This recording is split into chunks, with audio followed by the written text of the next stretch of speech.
প্রথমত তোর নাই হেলমেট, আবার গাড়ির কাগজপাতিও নাই, তারপরে কি আবার খাও সবজি।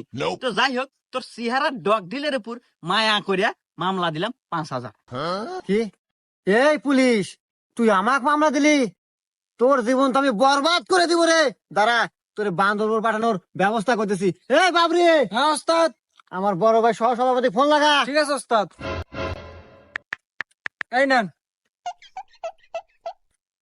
হ্যালো বড় ভাই, পুলিশের কত বড় কলিজা, আমার গাড়ির ঠেকায় আমাকে মামলা দেয়। আচ্ছা বড় ভাই, আমি লাউড স্পিকার দিতেছি, আপনি ওকে সাবধান করে দেন। হ্যাঁ ভাই, আমার কথা শুনতেছেন? জি ভাই, আমি আপনার কথা শুনতেছি, আপনি বলেন। তো যাই হোক ভাই, রাজনীতি করতে গেলে এরকম দুই একটা পোলাপান লাগে। তো যাই হোক, অনেক কিছুই শুনলাম। হেলমেট নাই, গাড়ির কাগজও নাই, শুনলাম আবার সবজিও নাকি ছিল। তো যাই হোক, অল্পের ভিতরেই শেষ করে দিয়েন।